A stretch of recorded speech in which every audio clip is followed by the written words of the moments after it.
Hey everybody, Michael Wolf here from Wolf Strength and Conditioning, back with my first YouTube video in quite a while. For most of the year, I haven't really been active on this channel.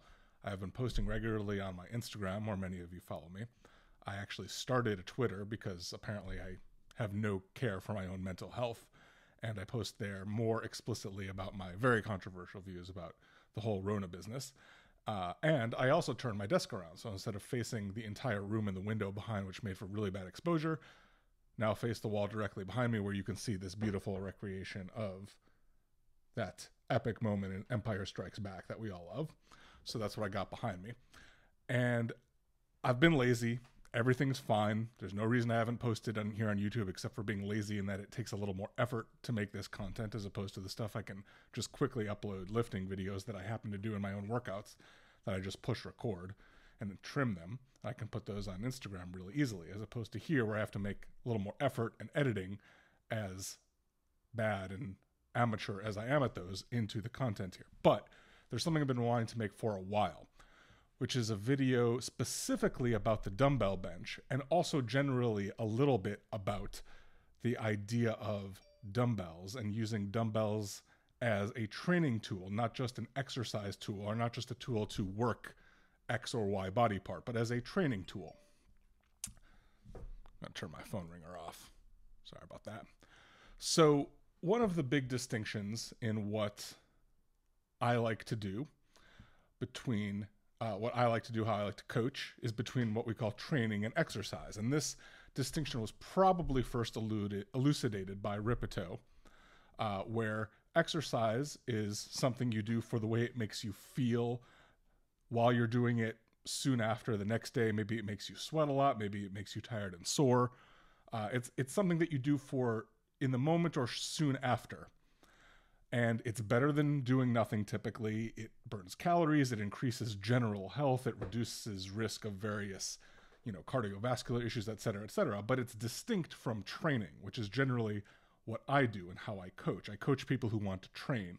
I don't coach people who want to exercise. Training is something that you do with an end goal in mind, a specific physiological improvement outcome, or series of physiological improvement outcomes, depending what you're training for, that build on each other over the course of weeks and months of training in order to get this desired outcome. Now, what I generally train and coach for is strength. Sometimes that's competing in powerlifting, but not specifically. Most of my clients do not compete. Some do, but most do not compete specifically in powerlifting or a strength sport, as much as strength is our desired outcome. And of course, the reasons for that are elucidated at great length in all kinds of literature, some of which I've written, some of which has been written by other people. And the short of it is that training for strength is probably the most central core physiological outcome that improves all the others. But of course, if you're training for a triathlon, you can't only train for strength. You have to do a lot more of the sport-specific stuff like swimming, biking, and running, but some strength training is still useful while not trying to become a powerlifter, while not trying to become a 250-pound giant, right? Because that's going to be detrimental for a long-distance endurance event. But some strength training is still useful for that because of how central strength training is to all other fitness outcomes. But that's the core difference. Whatever you're training for, even if it's not strength, the idea is that it's not just how it makes you feel in the moment or soon after, but the idea is it's a series of planned physiological improvements based on the training you do step by step over the course of time. So that's a big difference between training and exercise. Now, when it comes to training for strength, which is what I do, I generally am of the opinion that there's no reason to make it extra complicated when it doesn't have to be. Beginner's programming can and is very successful when it's simple, general, and basic.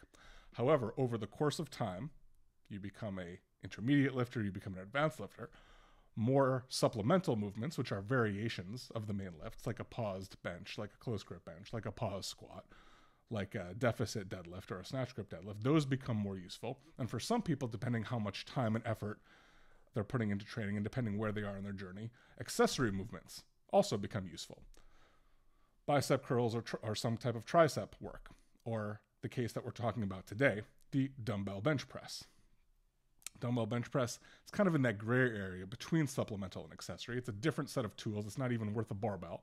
So there's a case for it to be an accessory movement, but it does mimic the main movement very closely, and you can do it very heavily, as opposed to like a cable fly or something like that, where it doesn't mimic the main movement at all and it can't be done heavily. Even a dumbbell fly, whereas a dumbbell bench kind of still mimics the main movement and can still be done pretty heavy. So while I tend towards putting it in accessory, I can see a case for it still being supplemental, and these things sometimes have shades of gray. And that gets into the next topic we're going to talk about. As you can see, none of this is scripted. This is just me having an idea that I want to express. It's a little bit free-flowing.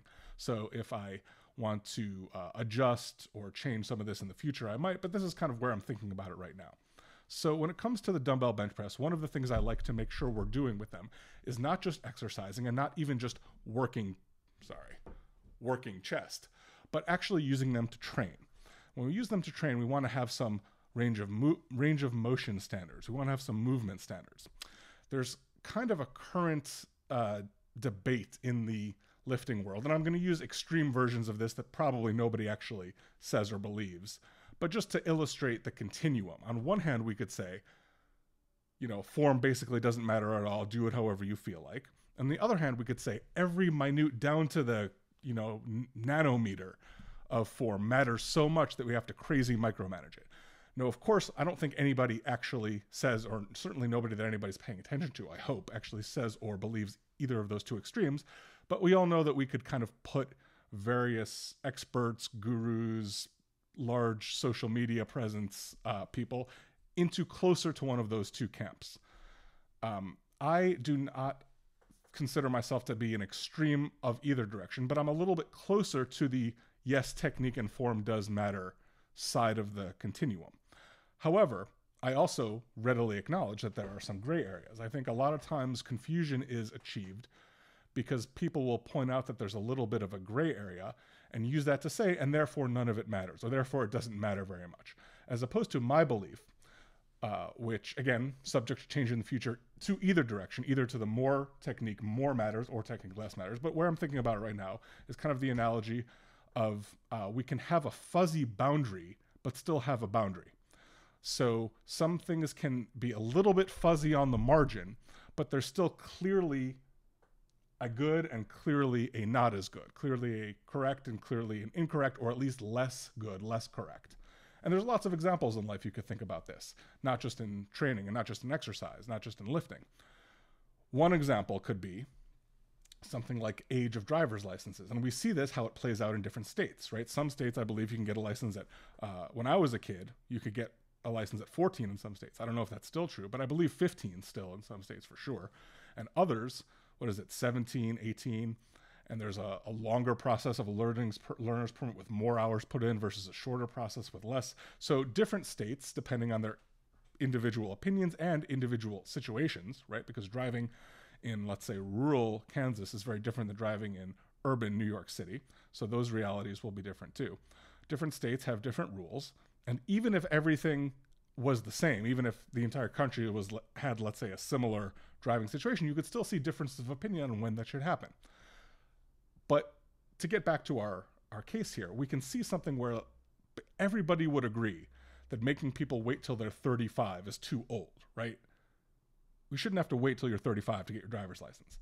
Everybody can also agree that getting a driver's license at 5 is too young, right?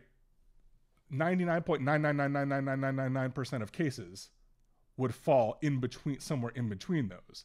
So the exact line can be fuzzy without it meaning that there isn't a line, right? And this is just to understand the concept. So the same thing with lifting. I think we can have cases where the exact line that we should draw is a little bit fuzzy. We could say it's a little bit arbitrary, but just because the exact point of the line is arbitrary doesn't mean the whole thing is arbitrary. It doesn't mean it doesn't matter at all. And here's why I want to get back to our discussion here about the dumbbell bench press. In our case here, we have a movement that is not a main lift in the sense you're not going to be able to lift as much with 2 dumbbells as you can with 1 barbell. It's not just divide by 2. It's significantly less than that. It's going to be an accessory movement in your basic strength program, or a supplemental movement, however you want to divide it. I'll just as an aside, the reason I think I lean towards accessory is because getting them in place becomes such an issue when it gets heavy that actually getting them in place or having room for a dumbbell big enough or getting in place with a dumbbell big enough becomes a stopping point rather than the weight itself. So I lean more towards accessory for that reason. But whichever way it is, we still want to use this accessory or this supplemental movement to train, not just to exercise, or to train, not just to quote unquote work chest, right? Now, other people might do it to work chest. They don't really care if they objectively did more than they did in some previous workout. They just want to get a certain amount of feeling like they worked their chest. If that's all they want to do, this doesn't apply to them. They can do that just fine. All of this doesn't matter. This is for people who are training and trying to objectively assess what they have done in the work, and at some future point, know that they made progress by objectively being able to do more. So that's why we're talking about the dumbbell bench press. Now, one of the issues with dumbbells is their size and shape. With a barbell, we can basically always say the barbell has to touch your chest. Now, it's true that different people have different size arches, different length arms, different size torsos. So it's not that the bar moves the exact same range of motion every time for every person. But relative to the same person, that doesn't really change. I mean, it changes a tiny bit over time as somebody's chest grows a little bit, but that's marginal, and it's still basically comparable over a short period of a training cycle, right? Your chest doesn't grow 4 inches over the course of a training cycle, even if it might grow 4 inches over the course of years of training. So it's all basically comparable, and it's easy to do. You just make sure you touch the barbell to your chest every time in about the same spot. Dumbbells are a little trickier. You see people do all different kinds of things with dumbbells. And so the way that I like to make it objective and not just subjective working chest or subjective gotta pump is standardize the range of motion as much as possible while still recognizing that the exact line might be a little fuzzy. The exact line might be a little bit arbitrary, but we're striving to make it as little fuzzy, as little arbitrary as possible so that we can have an objective metric for training, even while recognizing that the exact point of the boundary might be a little fuzzy. Less fuzzy is still good. Less arbitrary is still good, even if there's a tiny bit of inherent fuzziness in the movement. So at the top, of course, right, I'm going to get a little bit back from the microphone so I can mimic and use my arms here. At the top, of course, you want to be locked out. Now, depending on the dumbbells, I have plate-loaded dumbbells that have a kind of the thin 2-inch rod there that I load the plates on. It's not a big chunk where, like you have at the gym when you have a set dumbbell. So I have these kind of rods that I load 10-pound plates on. So I can't exactly bring them together like this at the top because I might miss and then I cross and then I hit, and then if you get your wires crossed like that and it's heavy, that pretty much spells the end of the set. But if you have a big chunk dumbbell, either a big knob or a big block or something at the end, kind of bringing them up and touching them together gently at the top is usually considered kind of when the range of motion is. But you don't want to slam them together at the top because you don't want them to collide and then get all off balance. You basically just want to gently touch. So whether you're just locking out, kind of like I do, I kind of bring them somewhat together, but I don't actually worry about touching because, again, I just have the 2-inch little rod at the end. Or if you have a big chunk dumbbell and you actually touch them, that's usually considered the end. So you have to lock out your elbow, just like a regular barbell bench press. That's what we want to see, a locked out elbow. And if you have a chunk at the end of the dumbbell, maybe you also touch it together a little bit. But that's not as important, as certainly locking out your elbow is a top priority. But what about at the bottom? We see all sorts of things at the bottom. We see people who flare out like this. We see people who tuck in like this and almost do a neutral grip.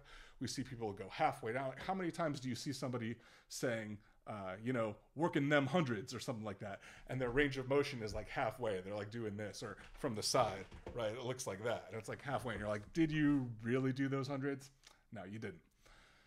Often see people who want to say they did the hundreds. They did some half reps. Sometimes they do them half reps and spotted and still claim they do the hundreds, but they didn't actually do the hundreds, did they? But again, while acknowledging that there might be a little bit of fuzziness, a little bit of arbitrariness in this, we want to make it less arbitrary. We want to make it less fuzzy to the extent that's reasonably possible. So what I like to do my bench presses with a little bit of an angle. So I'm not perfectly, like in a barbell, you're perfectly pronated and the bar kind of has to ride like that.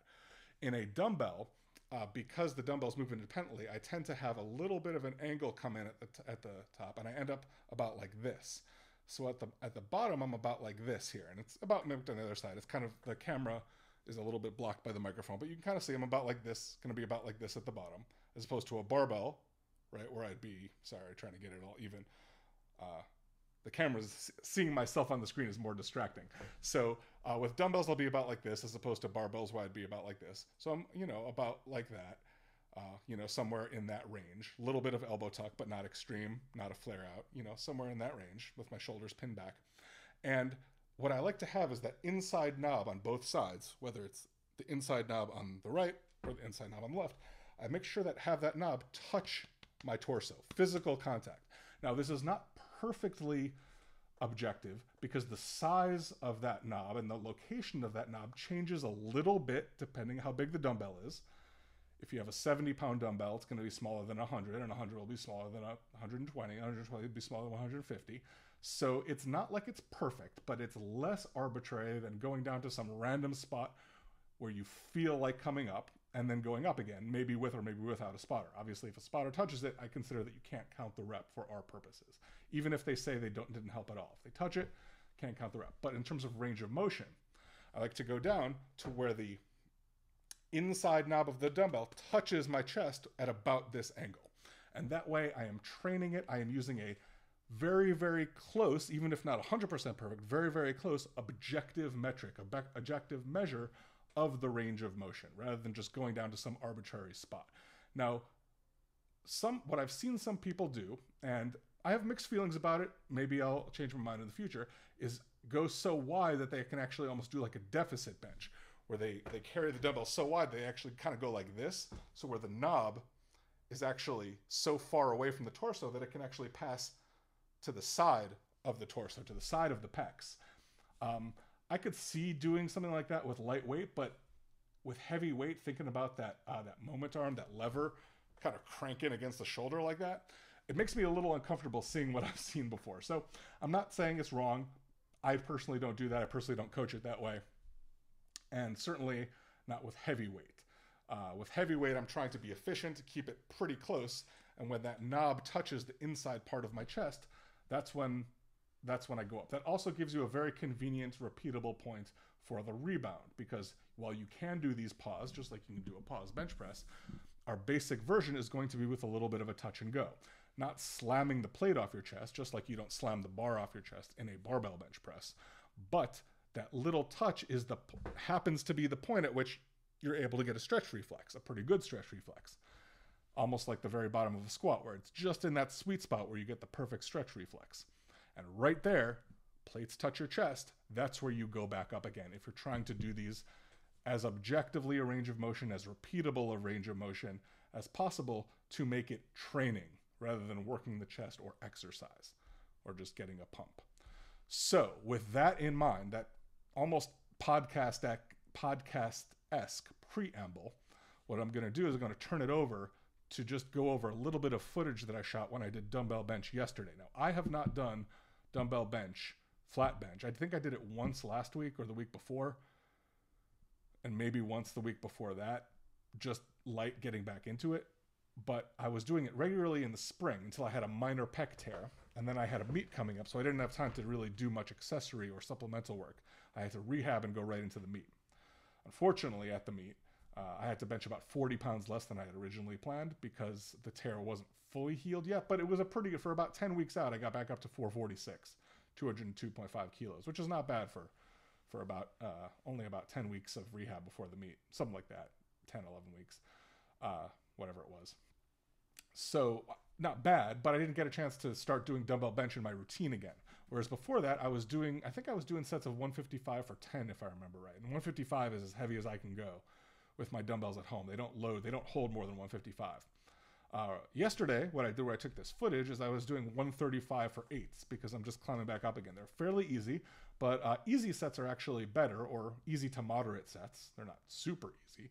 Are better for this kind of work because they make sure that they're light enough that you can be sure to do it right without worrying about little nitty-gritty form stuff. So you just do a set, take a video, and it comes out about right.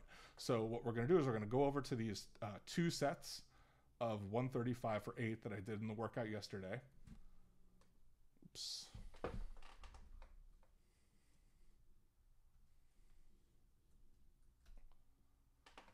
Sorry about that. My screensaver came on for some reason. I guess it doesn't register that it needs to keep going. 2 sets of 135 for 8. We're going to take a look at those as I comment on them a little bit, point out the highlights of what I just talked about, and hopefully this lengthy preamble will come to light as kind of showing that I put in action what I talk about here, that I don't just say, hey, everybody do this and don't do it myself. This is, it's not just theoretical for me. This is actually how I strive to do it myself. And of course, like everybody else, I will screw up things once in a while. I won't always do things perfectly to how I coach, but that's also because we coaches also have to either coach ourselves or hire coaches, because we also will sometimes make the same mistakes as everybody else. So we have to either coach ourselves and make sure our form doesn't drift. But in general, strive to do what I talk about. And I think you'll see that I achieved that with these dumbbell bench presses yesterday, in terms of doing them with that as objective and full a range of motion as possible, given that little tiny bit of fuzziness at the margin. So let's take a look at that now. Okay, we are back, and what we have here is dumbbell bench press. This was actually the last set, but we're going to look at it first. I filmed sets 2 and 3. This is set 3, but we're going to look at it first because I think it is a little bit of a better angle to show what I'm talking about. So let's go ahead and watch this set of 135 for 8. The handles are 15, and then these are all 10s. So I've got 6 10s, 1, 2, 3, 4, 5, 6 10s on each side. So it's 135 total weight, and I've got these great Black Widow training gear spotters because I have these knobs at the end. I can't just put the weights on my legs or on my knees and kick them up as I lay back like you can with regular dumbbells. So there was no way for me to work with heavy weights until I got these cool little spotter trays from Black Widow. So shout out to Black Widow training gear. I think they're based in Long Island, if I remember correctly. Ordered those online. So let's take a look here at the full set, and then we'll go through a little slower. So unrack, and you can see, I'll turn the volume down so it's not distracting. You can see that every rep physically on both sides, you can really see it here on this side of the screen, but you can also see it on this side if you look closely, physically touches my chest. Right, you see that? And let's go ahead and pause it, and again, point out physical contact. That inner, whether it's a knob, whether it's a dodecadonal, if I pronounce that right, block, whether it's a circular knob, whether it's just a stacked series of 10-pound plates like I have here with these loadable dumbbells, you can see physical contact of plates onto pecs, onto kind of mid-chest there. You can see the angle I talked about where my elbows do not flare out, but they are tucked somewhat. They're not tucked straight into my torso, although they could be. You could do these neutral grip or close grip, but this is kind of the standard dumbbell bench, the way I like to do it, kind of the standard general strength-oriented way. And you can see that little angle that I was talking about, that my hands are at an angle, whereas on a barbell, your hands have to be fully pronated. You can angle your arms and angle your hands, but the grip is still the same as the barbell grip in that the bar sits kind of above, right above the heel of your palm, so it's a direct line down to your forearm bones, rather than rolling way back into your palm. So it's kind of similar to the dumbbell grip, but my hands and elbows are angled accordingly. So again, you see that physical contact, and it's not just one isolated rep. You can see again, watch that same spot as the bar comes down, or the dumbbells come down. Again, watch right there, we establish physical contact, and then it's a great place to rebound back up, and full extension at the top, right? Both elbows fully extended, so I'm doing a full, objective, repeatable range of motion, which means that if I do 140 for 8 next time, if I pop on 2.5s on each side, or if I do 145 for 8 next time, I pop on 5s on each side, you will know, and I will know, that I objectively did more work. Now, of course, there's always the question of, if I do 145 for 8, but it was harder, versus I do 135 for 8, it was easier, does that actually demonstrate more strength? Does it actually build more strength? That's a separate discussion, which I think depends on the context. But in terms of, did I actually do something more, harder, more work? I will objectively know that yes, as opposed to what we often see people only go down to about here, give or take. You know, they go down to that about, maybe there, that 90-degree mark, and then they go back up, right? So their whole range of motion is here. Now, what about the next time? Well, they got a little more tired. So maybe they only go down to here, and then they go back up. And then the next rep, they only go down to about here because they got even more tired. And they say, oh, I worked with those hundreds today. Did you actually work with the hundreds, or did you just do some impossible to quantify, impossible to know amount of work, right? We're trying to train. We're not trying to just get a pump. We're not just trying to work chest. We're not just trying to exercise. We're trying to train. Just to see it from one other angle, let's look here. This is a little bit more of a straight on angle, or what some of us call the double meat angle. But you can still see, if you look closely, that on both sides, I still bring down and touch the chest. I'll watch it at full speed. So you can still see the chest is touched. It's lightly tapped. It's not slammed. So the rebound occurs from within the muscle. The rebound is a stretch reflex of a rebound within the muscle.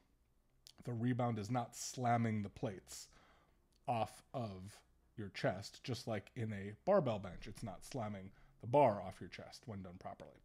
One other shout out I will say that's cool about these dumbbell trays, even if you theoretically don't need them because you have a normal dumbbell that you can flip up, one of the things that's cool about them is that it makes every rep the same. You unrack the first rep like a bench press, and it starts at the top rather than doing that flip thing where that flip is kind of its own first rep of sorts. So it's kind of cool. Anyway, that's what we got in terms of looking at that in action. We want to train using dumbbells, even if we're doing them for supplemental or accessory lifts. We still want to train rather than just exercise.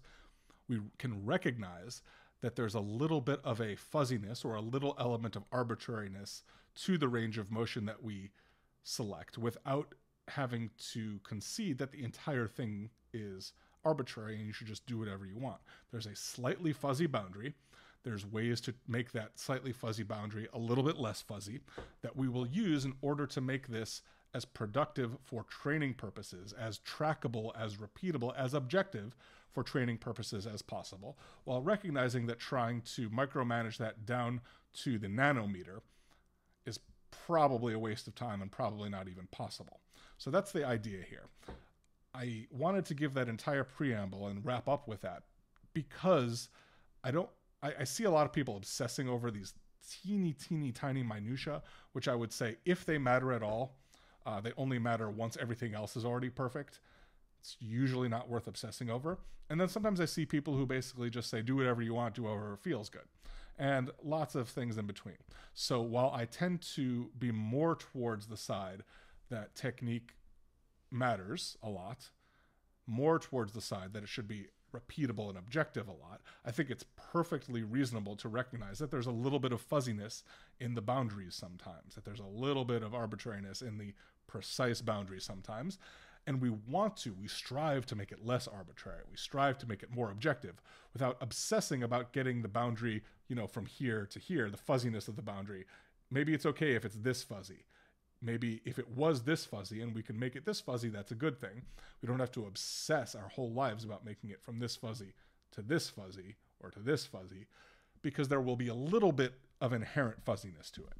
So that's the idea. I think it's applicable to lots of things besides dumbbell bench. I wanted to talk about it with dumbbell bench because I've seen a lot of, just in my random scrolling of the internet, of YouTube and Instagram and various places, I've seen people do lots of various dumbbell stuff that I thought was a little bit silly, because I think it takes that idea of it can be arbitrary to the extreme. Not that they were talking about that as a philosophy or as an idea. It's just in their action they kind of showed that they just, anything with a dumbbell, technically they moved a dumbbell a little bit and said they then did a rep. To me, that's silly. To me, that's not as productive.